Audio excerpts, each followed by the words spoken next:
అనేటువంటి వేరే విషయం. తప్పే. ఒకసారి తప్పు చేసిన తర్వాత వాళ్ళు శిక్షింపబడక తప్పదు, అది అలాగే చేస్తారు.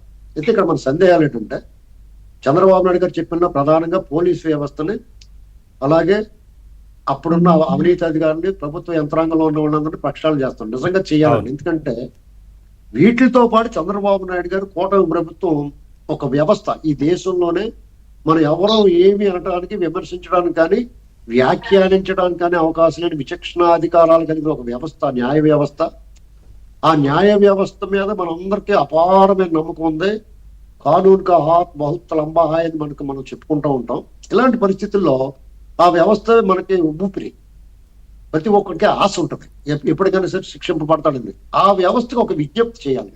ఎందుకంటే గౌరవంగా వినతి ఇవ్వాలి. ఎలాగంటే ఇటువంటి అడ్డగోలుగా డే లైట్ రాబరీ చేసిన వాళ్ళకి వారి పట్ల మీరు ఏ రకంగానూ వాళ్ళకి సానుకూలంగా కానీ, ఎలాంటి చట్టము న్యాయము వాళ్ళ వైపు ఉన్నా కానీ మీరు నిర్ద్వందంగా మీ విచక్షణాధికారాన్ని ఉపయోగించి వాళ్ళని లోపలే పెట్టాలి.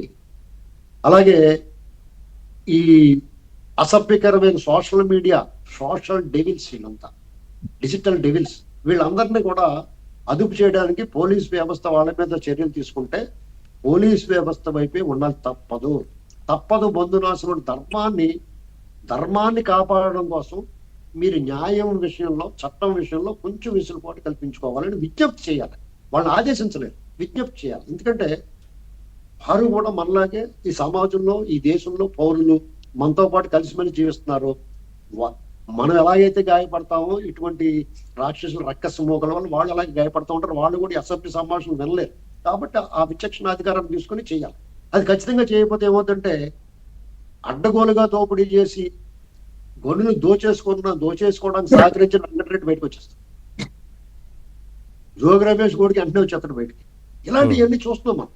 ఈ అన్నాట్ల విషయంలో విజ్ఞప్తి చేయాలి, అంటే వినయపూర్వకంగా విజ్ఞప్తి చేయాలి. ఇంకోటి ఏంటంటే, జగన్మోహన్ రెడ్డి ఇతన్ని మనం కఠినంగా చరిత్ర, జగన్మోహన్ రెడ్డి మన పదే జగన్మోహన్ రెడ్డిని తలుచుకోవడం కూడా మన దురదృష్టం అండి ఇక్కడ.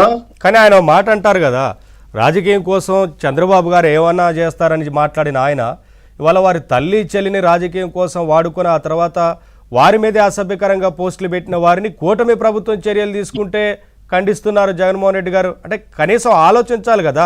ఆ పోస్టులు ఆయన కూడా చూడలేరు, మనం ఎవరో చదవలేము, అటువంటి పోస్టులు పెట్టారు. అసలు వర్రా రవీంద్రారెడ్డి పెట్టిన పోస్టును ఎవరైనా చదవగలుగుతారా? అసలు మీకు అలా కదండి. మళ్ళీ సమర్థిస్తున్నారు ఆయన పెట్టలేదని.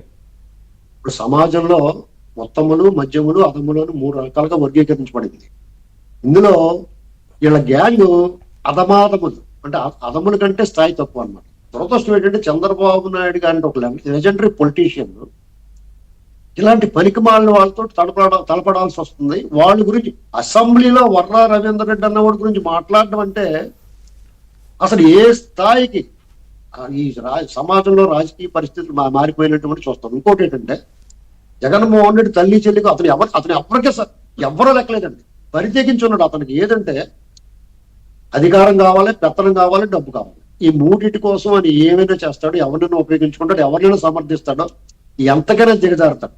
ఇంకోటి, జగన్మోహన్ రెడ్డిని వీళ్ళు ఏదన్నా అతని మీద చర్యలు తీసుకుంటే అతనికి అలవాటైన, అభ్యాసమైన ఒక విద్య ఉంది. ఏంటంటే విక్టిమ్ కార్డు. అంటే జనాల్లోకి వెళ్ళి ఏడుపు మోకం వేసుకుని, మా నాన్న చచ్చిపోయాడని ఒకసారి, మా చిన్నాన్ని చంపేసాడని ఒకసారి, నామే కోడి దాడి జరిగింది, లేకపోతే నామే గొలకరాయని మనం ట్రై చేసాడు కానీ పని జరగలేదు, ఇలాంటి విక్టిమ్ కార్డు వాడుతూ ఉండడం. అలా వాడతారేమో అని వీళ్ళకి ఎంతో కొంత కొంచెం లోపల గూగుల్ ఉన్నట్టు ఉంది. ఆ గూగుల్ ఏమి ఉండాల్సిన అవసరం లేదండి. జగన్మోహన్ రెడ్డి అనేటువంటి వాడు బయట తిరగడానికి వీల్లేదు. వాళ్ళ గ్యాంగ్ అందరూ కూడా నాలుగు గోడల మధ్య ఉండాలి జైల్లో.